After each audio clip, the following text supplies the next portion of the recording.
इस बार का ये पल मेरे लिए विशेष इसलिए है कि तथागत बुद्ध भगवान का पवित्र अवशेष इस वक्त लद्दाख में है और ऐसे समय में यहाँ आना पवित्रता का एक नया समय मुझे महसूस करने का मौका मिल रहा है। मैं देश का प्रधानमंत्री को भी धन्यवाद देना चाहता हूं कि देश के अंदर में, भारत देश के अंदर में पवित्र भगवान बुद्ध का अवशेष को लेके आने का डिमांड लगातार होते रहते हैं। लगातार मेरे पास भी कई अनुरोध आते हैं, लेकिन ऐसा परंपरा नहीं है देश के अंदर में बुद्ध भगवान का अवशेष को ले जाने का। विदेश में कई बार हम लेके गए हैं, लेकिन क्योंकि पहले भी एक बार लद्दाख में हो चुके हैं, फिर प्रधानमंत्री मोदी जी ने कहा कि ये बहुत सालों से लद्दाख का लोगों का अनुरोध है कि पिपरवा का भगवान बुद्ध का पवित्र अवशेष को लेकर के लद्दाख आना चाहिए। तो वैशाख बुद्ध पूर्णिमा का अवसर चल रहा है। बुद्ध पूर्णिमा के शुभ अवसर पर यहाँ दर्शन शुरू हो जाए लद्दाख के वासियों के लिए, इससे ज्यादा उपयोगी समय नहीं हो सकता है। तो लद्दाख के लोगों के अनुरोध के अवसर ये आज हम लोग देखने को मिल रहा है। वैसे तो पिछले कुछ सालों से हम लगातार विदेश में भी गए हैं और हमने देखा है कि किस नजर से भारत को लोग देखते हैं। बुद्ध का देश है ये। लेकिन जब मंगोलिया में मैंने देखा और मंगोलिया का लोगों का भारत के प्रति जो विशेष एक नजरिया है कि भारत को देश को गुरु देश मानते हैं, गुरु, क्योंकि भगवान बुद्ध इस धरती से आए हैं, इस धरती से बुद्ध धर्म का जन्म हुआ है और भारत के लोगों के प्रति एक आस्था को रूप में देखते हैं। हम लोग एक दूसरे इंसान को जब मिलते हैं तो इंसान इंसान के रूप में देखते हैं, लेकिन एक भारतीय एज ए इंडियन जब मंगोलिया जाते हैं तो मंगोलिया के लोग भारतीय लोगों को एक आम इंसान के रूप में नहीं देखते हैं। वो ये देखते हैं कि ये भारतीय लोग भारत से आया है, बुद्ध का देश से आया है, इसलिए इसमें पवित्रता का भाव है। तो जब ये देखा और मैंने महसूस किया, तब मुझे एहसास होता है कि इस दुनिया में कई महान व्यक्ति का जन्म हुआ है। मैं ये मंगोलिया जाके आने के बाद ये महसूस हुआ कि सदियों में ऐसा वक्त आता है, कोई एक ऐसा ईश्वर के रूप में अवतार लेकर के आते हैं जो सिर्फ अपने लिए नहीं, दुनिया के लिए, लोगों के लिए, समाज के लिए और पूरा लोगों का सोच को ही बदल देता है। ऐसा सोचने वाला जब कोई अवतार जन्म लेता है तो मुझे लगता है कि ऐसा वक्त बहुत कम आते हैं और ऐसा एक वक्त हमारे पास आया है जब कुशोक बाकुला रिम्पोचे का इस पृथ्वी में अवतार वापस आए हैं। कुशोक बाकुला रिम्पोचे का जो योगदान है उसको सिर्फ किताब में पढ़ने से भी पर्याप्त नहीं होगा, मैं ऐसा मानता हूं।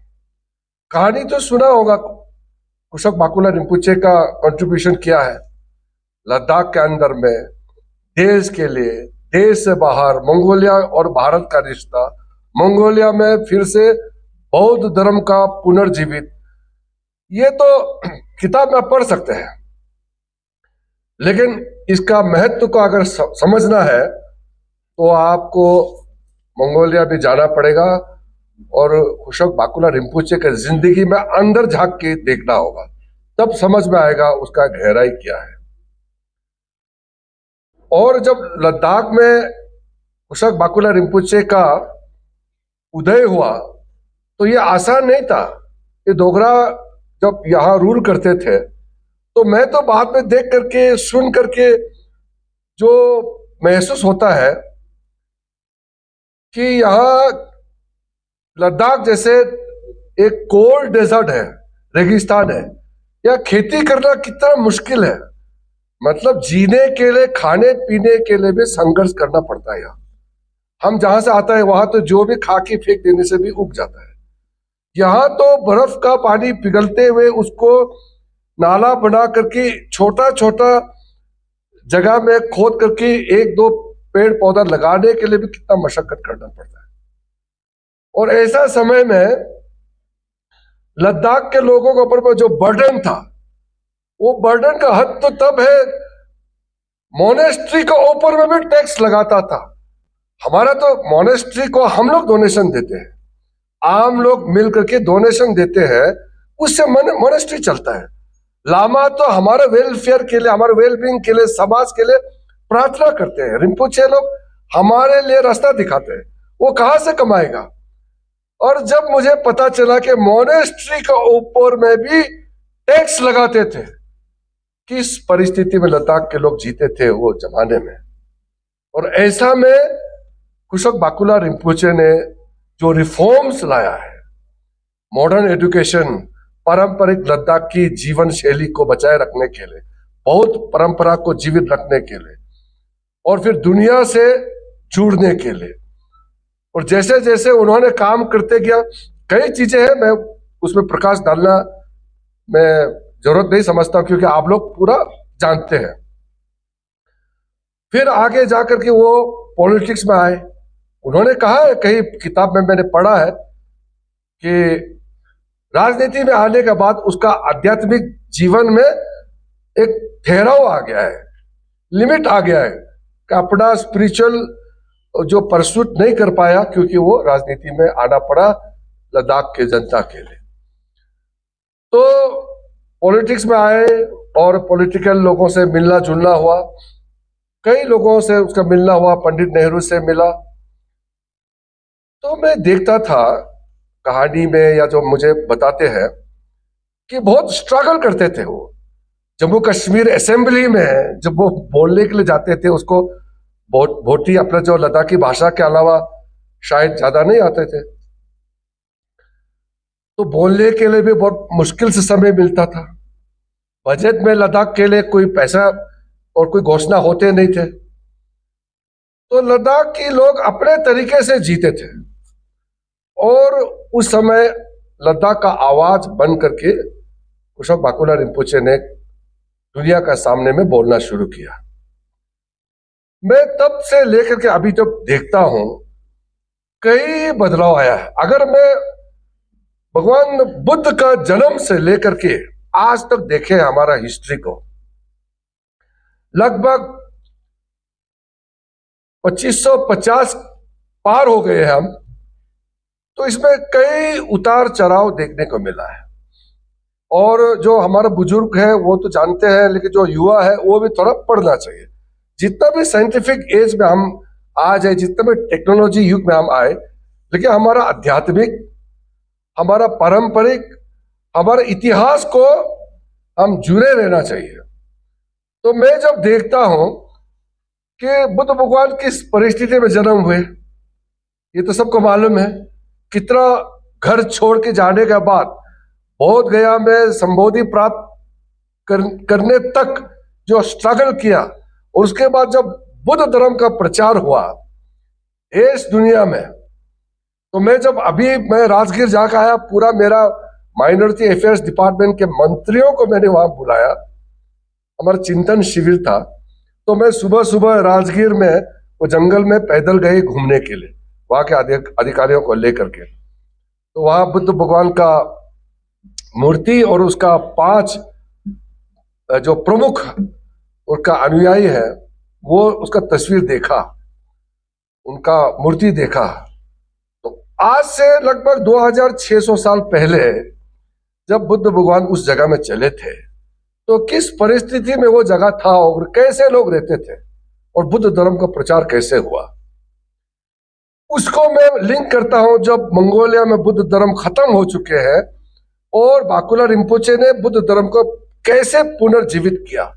70 साल तक कम्युनिस्ट राज के बाद जब बुद्ध धर्म फिर से पुनर्जीवित हुआ तो बदलाव क्या आया वो मैंने देखा। फिर मैंने हिस्ट्री को देखा, कई चीज जुड़े रहते हैं। पूरा 8वीं 9वीं सदी तक भारत का स्टेट रिलीजन बुद्ध धर्म रहा है और उसमें बुद्ध धर्म को आगे पेट्रोनेज किससे मिला? राज्य से। उस समय के जो महाराजा, आज तो महाराजा नहीं होते, आज सरकार है। यानी कि अगर सरकार साथ नहीं देंगे तो हमारा धर्म आगे नहीं बढ़ सकता है। जब जब महाराजा, उस समय के शहंशाह जो भी रहा होगा, बुद्ध धर्म को आगे बढ़ाया, तब तक धर्म हमारा प्रमुख राज्य धर्म बन के रहा है, वरना वो चला नहीं है। और उस समय बाहरी आक्रमण शुरू हो गया और हमारा राजाओं का भी बदलाव हो गया तो बुद्ध धर्म लगभग समाप्त हो गया। तो यहां तक भी सिर्फ ही लोग सोचते थे कि ये हिस्ट्री बुक में रह गया है। मैं जापान गए, जब हमारा प्रधानमंत्री मोदी जी ने मुझे भारत का प्रतिनिधि करने के लिए जापान भेजा और संवाद चल रहा था उस समय जापान और भारत के बाद। जब मोदी जी प्रधानमंत्री बने 2004 और शिंजो आबे बड़ा नेता जापान के अभी तक इस दुनिया में नहीं है, दोनों का बीच में पहले मुलाकात हुए तो यह बात हुआ कि बुद्ध धर्म के माध्यम से जापान और भारत का मिलन होना चाहिए। वो कार्यक्रम मिलन को तय किया, उसका नाम संवाद। संवाद का पहला कार्यक्रम मैंने हिंदुस्तान का लीड करके गया, बड़ा डेलीगेशन था। हमारे साथ में हमारा जो फॉर्मर आईबीसी के प्रेसिडेंट लामा लोब्सांग जी भी हमारे साथ में थे। जब जापान के प्रधानमंत्री जी को मिले, हैंडशेक किया और मैंने बताया कि मैं एक बौद्ध हूं, वो कम से कम 15 सेकंड तक सोचते रह गया, आप बौद्ध हैं, आर यू बुद्धिस्ट? तो वो जब इतना ताज्जुब हो गया कि मैं एक बौद्ध हूं, तो मेरे मन में भी उसी वक्त मैंने यही सोचा कि ये लोग समझते हैं कि भारत में बुद्ध धर्म का जन्म तो हुआ, लेकिन बुद्ध धर्म मानने वाले या कोई बड़ा नेता के रूप में कोई नहीं बचा है। कभी कैबिनेट मिनिस्टर तो रहा नहीं है भारत में कोई बौद्ध। मैं पहला कैबिनेट मंत्री है जो बुद्धिस्ट है इस देश का। अब सोच के देखिए, यानी कि हम कितना बिखर गए थे और किस हालात में हम पहुंचे हैं। जो बुद्ध का देश है वहां हमारा पहले का इतिहास को छोड़ दीजिए, अब अभी आजादी के बाद 1947 में जब भारत को आजादी मिला, तब से लेकर के जब बाबा साहब भीमराव अंबेडकर लॉ मिनिस्टर छोड़े 1951 में, और बाबा साहब जब मिनिस्टर थे तो वो बौद्ध नहीं बने थे, वो तो 1956 में दीक्षा लिया नागपुर में, अपने लाखों अनुयायियों के साथ उन्होंने बौद्ध धर्म को अपनाया है, वो तो 1956 में है।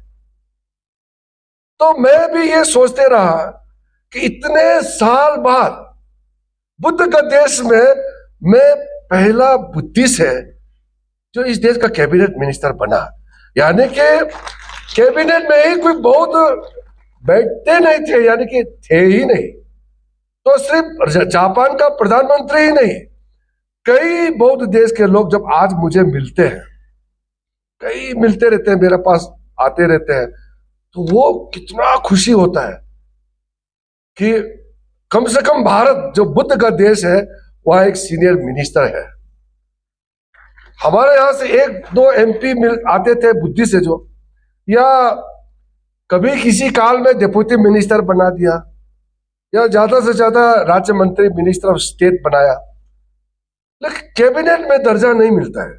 उस जमाने में तो राजा महाराजा, आज के दिन में तो कैबिनेट देश को चलाता है। तो वहां हमारे कोई था ही नहीं, तो हमारा सुनेंगे कौन? तो मैं समझ सकता हूं कि बाकुला रिम्पोचे जब असेंबली में बोलने के लिए भी मशक्कत करना पड़ता था, अनुरोध करना पड़ता था कि मुझे बोलने दिया जाए। क्या परिस्थिति में हम लोग पहुंचे थे। तो अभी धीरे धीरे धीरे परिस्थिति जो है बदल रहे हैं। 2014 में जब प्रधानमंत्री यूनाइटेड नेशन गए, वो यूनाइटेड नेशन में जब प्रधानमंत्री जी का भाषण है, उसको मैं मानता हूं कि वो एक डिफाइनिंग भाषण है, क्योंकि इतने साल बाद, 8 सेंचुरी के बाद, सम्राट हर्षवर्धन के बाद, राजा नहीं है मगर लोगों का चुना हुआ प्रधानमंत्री, भारत के प्रधानमंत्री ने यूनाइटेड नेशन में जाकर के सीना ठोक के बोला कि भारत ने दुनिया को बुद्ध दिया है, युद्ध नहीं दिया है। जब प्रधानमंत्री मोदी जी ने ये बोला तो मेरा मन में विश्वास हो गया कि हाँ, अब देश का मुखिया, देश को चलाने वाला बुद्ध धर्म को अपना पॉलिसी का हिस्सा बना करके देश को आगे ले जा रहे हैं। और हम जब मंत्री बने उससे पहले आपको मालूम है, भारत सरकार का बुद्ध जयंती, बुद्ध पूर्णिमा का कोई आयोजन नहीं होते थे। लोग अपने अपने घर में बाती जला करके बुद्ध भगवान का चरण में हम लोग ऑफर करते थे, और अलग अलग बौद्ध विहार में पूजा चलते थे, मॉनेस्ट्री में पूजा चलते थे। भारत सरकार का कोई कार्यक्रम ही नहीं होते थे। तो फिर मैंने प्रधानमंत्री जी को जिक्र किया कि सर, हमारा देश में भारत सरकार का बुद्ध जयंती में कोई कार्यक्रम नहीं होते हैं। तो मेरे चेयरमैनशिप में मैंने लीड रोल लिया, और शायद इसमें कुछ लोग होंगे जो पहला जो हम लोगों ने भारत सरकार ने कार्यक्रम किए, तालकोतरा स्टेडियम में मेरे चेयरमैनशिप में पहली बार भारत सरकार ने बुद्ध जयंती, वैशाख बुद्ध पूर्णिमा को हम लोगों ने बहुत धूमधाम से मनाया। और उस समय उस कार्यक्रम में प्रधानमंत्री मोदी जी ने बहुत खूबसूरत भाषण दिया, और उन्होंने दुनिया को बताया कि अगर कोई भी देश, कोई भी नेता कितना ही बड़ा क्यों ना हो, विश्व का अगर सुपर पावर बनना चाहता है, बड़ा नेता बनना चाहता है, आर्थिक सुपर पावर, बहुत ही ताकतवर राष्ट्र बनना चाहता है, अगर बुद्ध के रास्ते पे नहीं चलोगे तो नाश हो जाएगा, दुनिया को बर्बादी लाएगा, तबाही आएगा। अगर आप ताकतवर है और बुद्ध के रास्ते में चलेंगे तो दुनिया में आबाद होगा, शांति कायम होगा, दुनिया में सबको भाईचारा का भाव कूद कूद के आएगा मन में। प्रधानमंत्री जी ने कई संदेश दिया। उसके बाद लगातार जब भी किसी भी मेजोरिटी बुद्धिस्ट कंट्री में जाते हैं तो बुद्ध का प्रतिमा और बोध गया से बोधि वृक्ष का पत्ता लेकर के वहां बैठ करते हैं। और मैं जितना भी बौद्ध देश में जाता हूं, मैं, हमारा जो ऑफिसर लोग ये ध्यान रखता है कि मैं बुद्ध का प्रतिमा और बोधि ट्री का, हमारा बोधि वृक्ष का पत्ते को हम लेकर के भेंट करें। और कभी कभी वो श्रीलंका से वापस भी आए, जो बोधि वृक्ष श्रीलंका में लगाया वो पत्ता लेकर के फिर नासिक में लगाया, पुणे में। मैंने उस समय में भी गया कार्यक्रम के लिए। अभी हिंदुस्तान में सबसे ज्यादा बुद्ध धर्म मानने वाला महाराष्ट्र में है, विशेष करके बाबा साहब भीमराव अंबेडकर जी के वजह से। तो एक तरफ बाबा साहब भीमराव अंबेडकर, एक तरफ कुशक बाकुला रिम्पोचे, ये दो ऐसा पिलर है। मैं मानता हूं कि मोदी जी का घोषणा जो हुआ कि बुद्ध के रास्ते में भारत चलेंगे, उस घोषणा से पहले बाबा साहब भीमराव अंबेडकर और कुशक बाकुला रिम्पोचे दो टॉलेस्ट पिलर है, मजबूत स्तंभ है, मैं मानता हूं। इसलिए जब यहाँ बुद्ध भगवान का अवशेष जब आज यहाँ लद्दाख में आए हैं, आपको दर्शन करने का मौका मिल रहा है, यहाँ से वो संस्कार भी जाएंगे।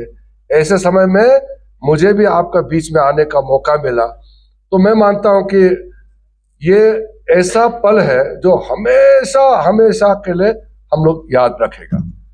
मेरे डिपार्टमेंट से मैंने कई लद्दाख के लिए सोचा हुआ है, धीरे धीरे आप लोगों को देखने को मिलेंगे।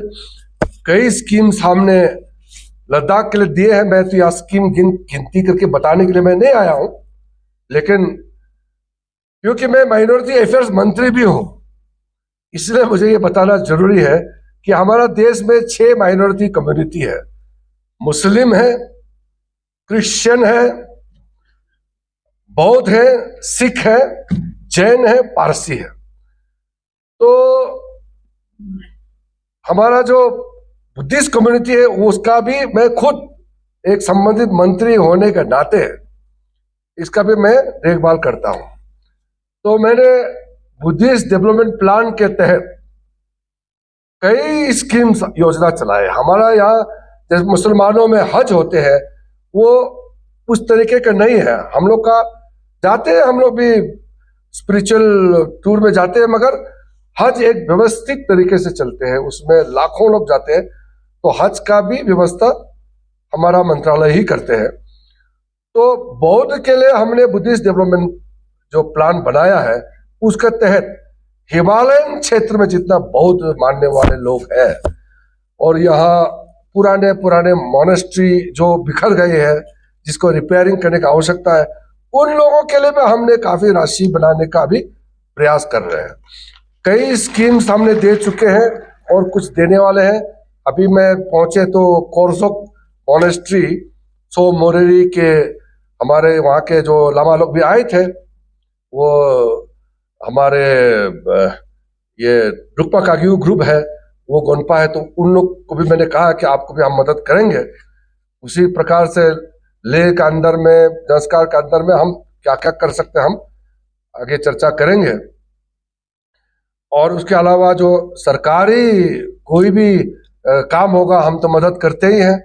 मैं जब होम मिनिस्ट्री में थे, मैं जब स्पोर्ट्स मिनिस्ट्री में थे, तब आपने देखा होगा हमने आते ही ये एयरपोर्ट के सामने में एक, आप लोग शायद चलते फिरते में देखा होगा, स्पोर्ट्स का एक फैसिलिटी बनाया। हम लोग रिकॉर्ड 2 साल में बना के दिया है वो।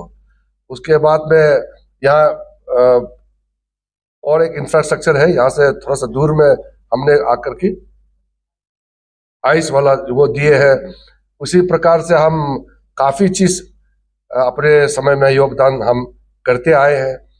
और आगे जब मैं कानून मंत्री बने तब भी मैंने यहाँ लद्दाख का और लेह कारगिल का जुडिशरी को स्ट्रेंथन करने के लिए, इंफ्रास्ट्रक्चर के लिए हमने काफी पुश किए। और अब मैं क्योंकि माइनॉरिटी अफेयर्स का मंत्री हूँ तो मेरे ऊपर में काफी जिम्मेदारी है।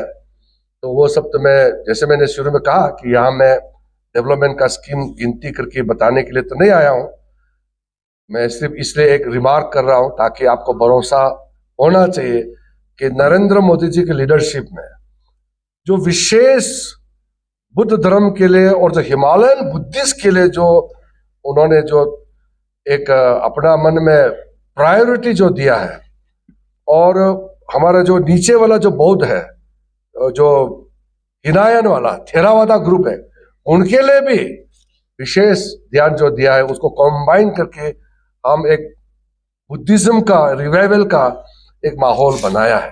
वो इसीलिए जरूरी है, आप लोग को समझना होगा कि दुनिया में जितना बौद्ध है, किसी भी देश में कोई भी बौद्ध है, उसका सबसे बड़ा सपना एक ही है। आपको जानना चाहिए, as an Indian, as a Hindustani, हम सबको ये समझना होगा। हर एक बौद्ध दुनिया का एक तमन्ना लेके चलता है कि अपना जीवन काल में एक बार भारत जाना है, इंडिया जाना है और उस धरती को चूमना है जिस धरती में बुद्ध धर्म का जन्म हुआ है।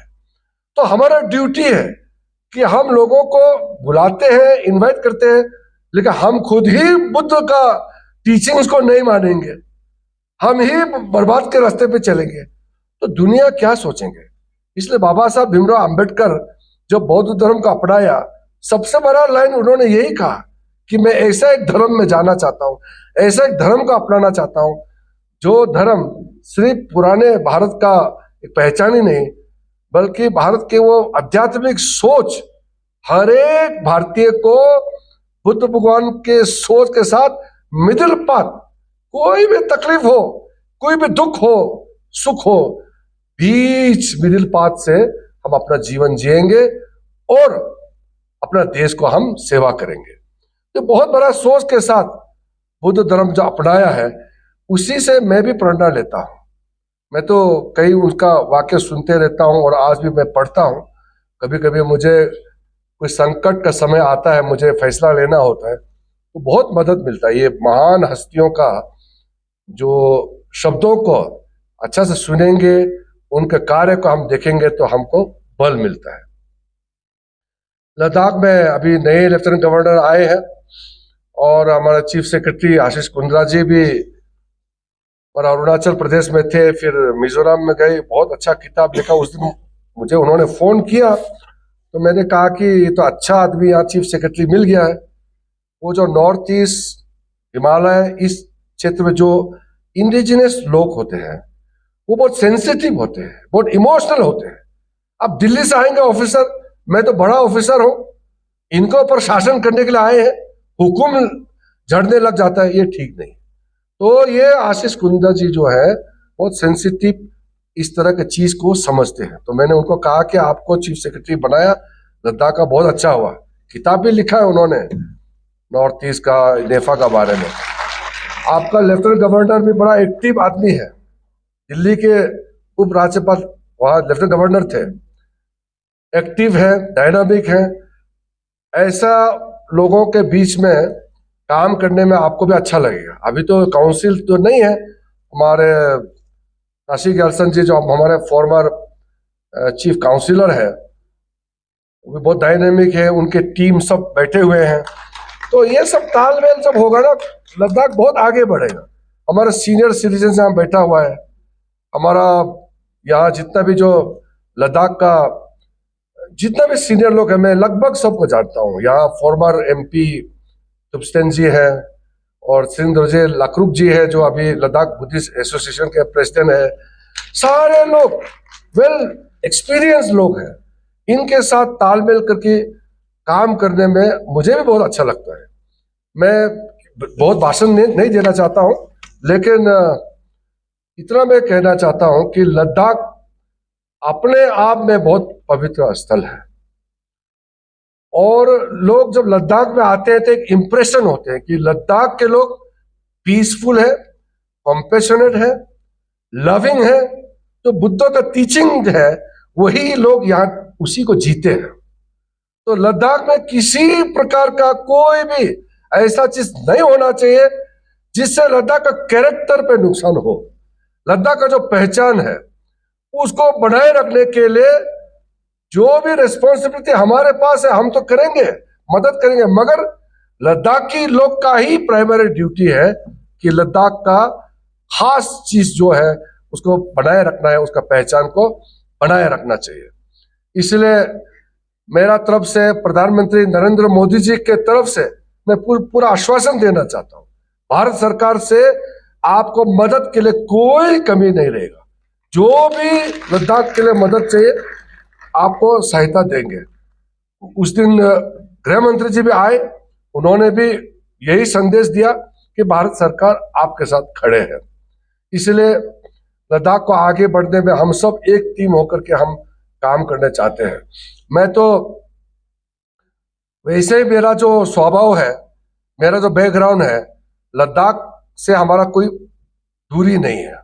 सिर्फ ये जो यहाँ डेजर्ट है, हमारा वहाँ डेजर्ट नहीं है, बस यही फर्क है। बाकी बोलना, लेना देना, खाना पीना लगभग बहुत चीज मिलता जुलता है। तो हम लोग का सेंटिमेंट और हम लोग का जो बिहेवियरल पैटर्न है वो भी लगभग सेम है। इसलिए मैं लद्दाखी लोगों से जब मिलता हूँ तो मैं लद्दाख दूसरा जगह से मिल रहा हूँ, दूसरा जगह के लोग हैं ऐसे मैं महसूस नहीं करते, लगता है कि अपने घर के हैं, अपने ही लोग हैं। तो इसीलिए हमारे यहाँ सेंट्रल फोर्सेस के जितना भी यहाँ आते हैं, यहाँ काम करते हैं, वो भी बड़ा इंप्रेशन अच्छा होता है कि लद्दाख के लोग बहुत अच्छे हैं। तो यहाँ हमारा कई संस्था के लोग हैं, हमारा आईबीसी इंटरनेशनल बुद्धिस्ट कॉन्फेडरेशन जिसके माध्यम से इंटरनेशनल लेवल में बुद्धिज्म का प्रचार प्रसार के लिए काम करते हैं। तो हमारा सेक्रेटरी जनरल और डायरेक्टर जनरल दोनों भी यहाँ बैठे हैं। कई एजेंसी भारत सरकार के हमारा यहाँ आज मौजूद है और लद्दाख एडमिनिस्ट्रेशन का जो सीनियर ऑफिसर्स हैं, डीजीपी और जितना भी यहाँ ऑफिसर है, सब लोग एक टीम में हम लोग काम करेंगे। मैं फिर से ये इंस्टीट्यूट को सेंट्रल जो बुद्धिस्ट इंस्टीट्यूट है लद्दाख में, इसमें पिछली बार में आए थे और कुछ फाउंडेशन लगाया था। मैंने अभी आते ही तशी जी को भी बताया कि इसका इनॉग्रेशन के लिए जब कंप्लीट करेंगे तो हम चाहेंगे कि हमने पैसे भी दिए हैं, फाउंडेशन भी हमने लगाया है, तो इनॉग्रेशन में हमको नहीं भूलना चाहिए। तो ऐसे तो नहीं भूलेंगे, मैं मानता हूँ, लेकिन मैं चाहता हूँ कि ये सब अच्छा काम में अगर हम आ सके तो मुझे भी अच्छा लगेगा। तो यहाँ का वाइस चांसलर साहब, आप लोगों ने ये इंस्टीट्यूट के माध्यम से इस तरह का बड़ा इम्पोर्टेंट कार्यक्रम होस्ट करते हैं, ये बहुत अच्छा है। इंस्टीट्यूट का काम ही है कि आप लोगों को बुलाए, उनको भी ज्ञान दे, उनसे भी ज्ञान ले, और जो काफी युवा जो स्टूडेंट्स छात्र यहाँ बैठे हैं, आप सबको भी मैं फ्यूचर के लिए शुभकामनाएं देता हूँ। और कुशोक बाकुला रिम्पोचे का जो मैसेज है उसको आगे ले जाने के लिए मैं अनुरोध करता हूँ। बहुत ही सेकुलर अप्रोच है कुशोक बाकुला रिम्पोचे का। नजर में सिख हो, ईसाई हो, बौद्ध हो, मुस्लिम हो, कोई फर्क नहीं पड़ता है। यहाँ तो विशेष करके हमारे दो समुदाय रहते हैं, बुद्धिस्ट और शिया मुस्लिम, तो बहुत अच्छा तालमेल, हारमोनी होना चाहिए आपस में। ये कुशोक बाकुला रिम्पोचे का संदेश है, पूरा सेकुलर कैरेक्टर के साथ, कोई भेदभाव नहीं, सारे धर्म मानने वाले हम लोग एक ही है। तो ये तालमेल के साथ चलेंगे तो हम समझते हैं कि कुशोक बाकुला रिम्पोचे का जो टीचिंग्स है, उसका बताए हुए रास्ते हैं, उस पर हम चलेंगे, और बुद्ध भगवान का जो संदेश है वो दुनिया में हम लोग पहुंचाने में मदद करेंगे। फिर से मैं आप लोग ने सब गर्मजोशी से स्वागत किया, बहुत बहुत धन्यवाद। तशीदले सबको जुले।